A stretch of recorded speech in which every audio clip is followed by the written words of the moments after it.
Monsieur le gouverneur de la région de Saint-Louis, Madame le préfet du département de Saint-Louis, honorables députés, membres du Conseil économique et social et membres du Haut Conseil des collectivités territoriales, Monsieur le directeur de l'Université Gaston Berger de Saint-Louis, Monsieur le président du Conseil d'administration, chers collègues maires et élus, Monsieur l'inspecteur d'Académie de Saint-Louis, Monsieur l'inspecteur de l'éducation et de la formation de Saint-Louis Commune, Madame la directrice du Centre culturel Abdelkader Fall de Saint-Louis, Monsieur le président du Cercle des écrivains du Sénégal, chers professionnels du livre, chers auteurs et éditeurs, notabilités religieuses et coutumières, chères populations, chers apprenants, chers amoureux du livre, honorables invités en vos grades et qualités,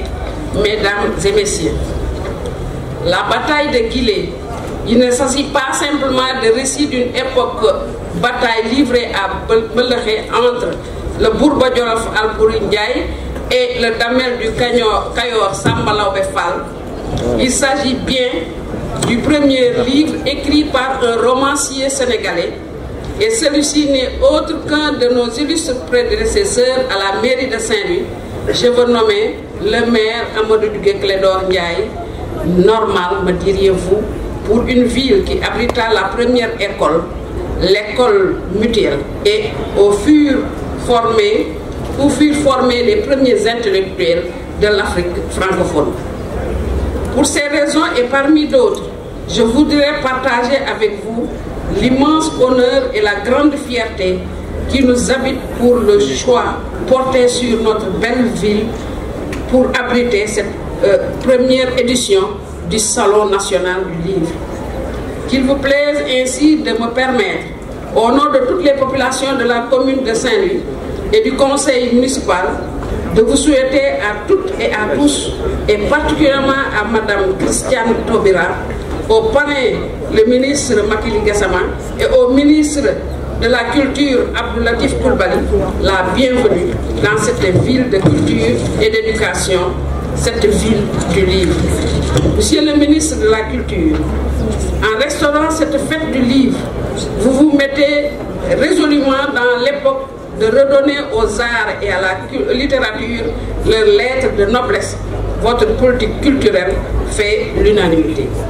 Aujourd'hui, au-delà de présenter ces livres et leurs auteurs au grand public, ce salon ambitionne de replacer la lecture au centre des gestes primaires des populations.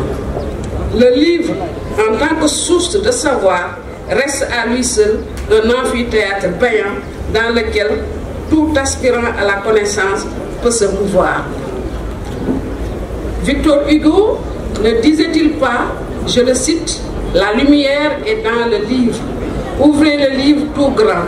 Laissez-la rayonner. Laissez-le rayonner. Laissez-le faire. » Qui que vous soyez, qui voulez cultiver, vivifier, édifier, attendrir, apaiser, mettez des livres partout. Fin de citation. Vous y êtes, organisateur du salon, nous vous y accompagnons.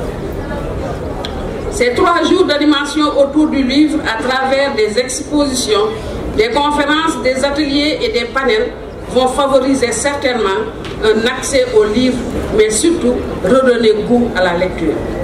Face à l'impérialisme numérique ayant envahi les jeunes et de plus en plus les anciens, il convient de revoir la stratégie, en faire un support, oui, mais aussi revenir aux fondamentaux de la lecture.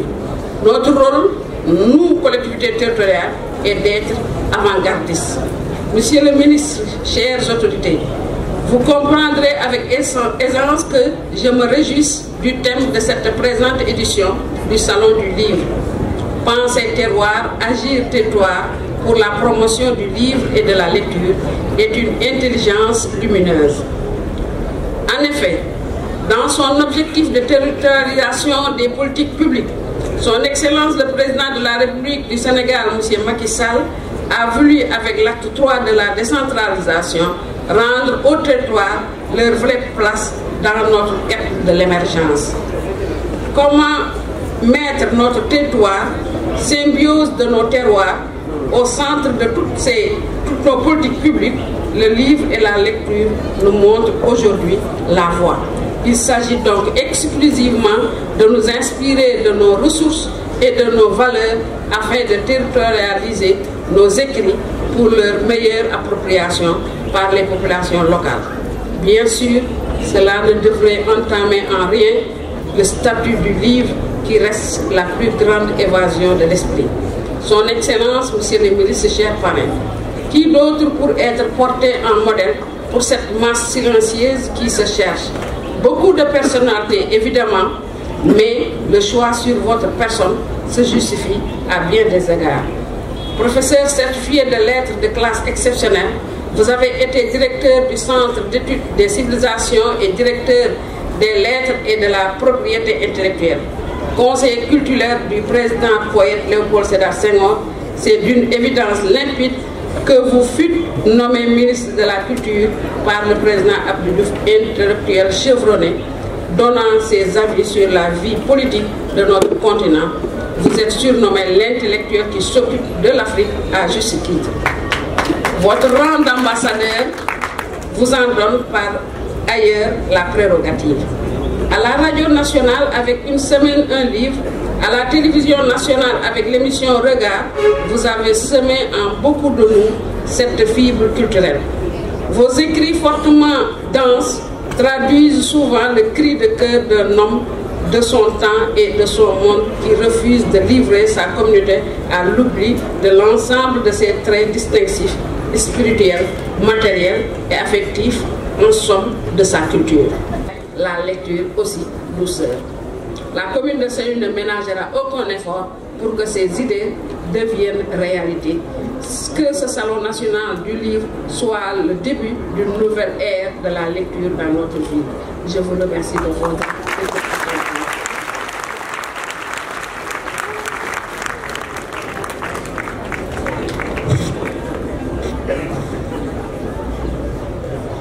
Merci Madame le maire. Vous me ferez gagner tout à l'heure du temps parce que vous avez bien présenté et le parrain et Madame l'invitée d'honneur. En tout cas, merci pour ces mots très sages. Vous avez pu constater l'arrivée de Monsieur le maire, Mansour Faye.